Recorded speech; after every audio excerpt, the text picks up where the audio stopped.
When I am preparing a sermon for Sunday, all week when I'm thinking about my sermon, the sermon is perfect.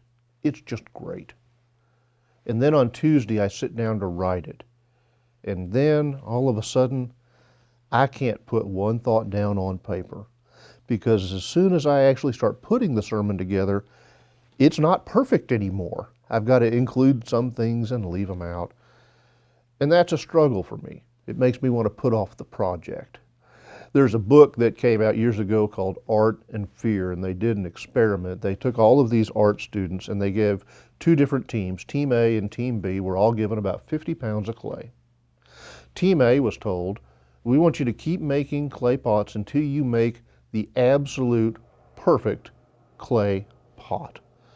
Team B was told, just make as many clay pots as you can in the time allotted and see how you do. So the time goes by and they're working hard making pots, and Team A is working on pots until they find the one pot that's absolutely perfect.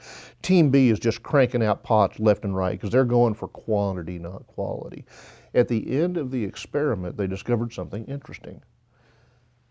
Team B, that only had to make as many pots as possible, actually made higher quality pots than Team A, which was trying to make one perfect pot. The learning they got from that is that it's in the doing of things that we grow. It's in the doing of things that we learn to adapt and change. It's when we try to do one thing perfectly that we end up actually doing worse than we intended in the first place. It's why we put off projects. It's why sometimes we're afraid to take on great goals and great challenges. You know, God understands that about us. He knows that perfection is impossible except by the grace of God. And I think for all of us as followers of Jesus, we look at the times that we fall short and think, I'm never going to be the person that God created me to be. But the good news of the gospel is this: we are exactly who God made us to be. And as long as we are in a relationship with Jesus Christ and we're simply trying to live the life that He's called us to live, that's enough.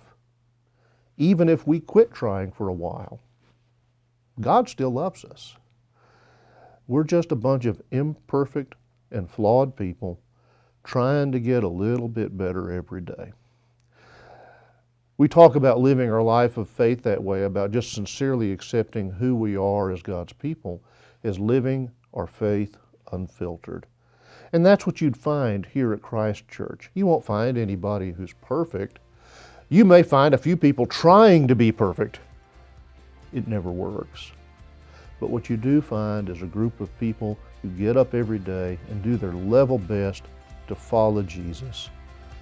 Sometimes we get it right, and that's wonderful. Sometimes we don't. And that's when the wonderful nature of God surrounds us with love and says, that's okay. There's another day. Try again.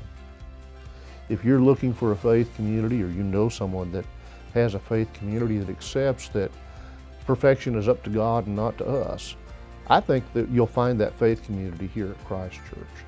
Because at Christ Church, we live our faith unfiltered.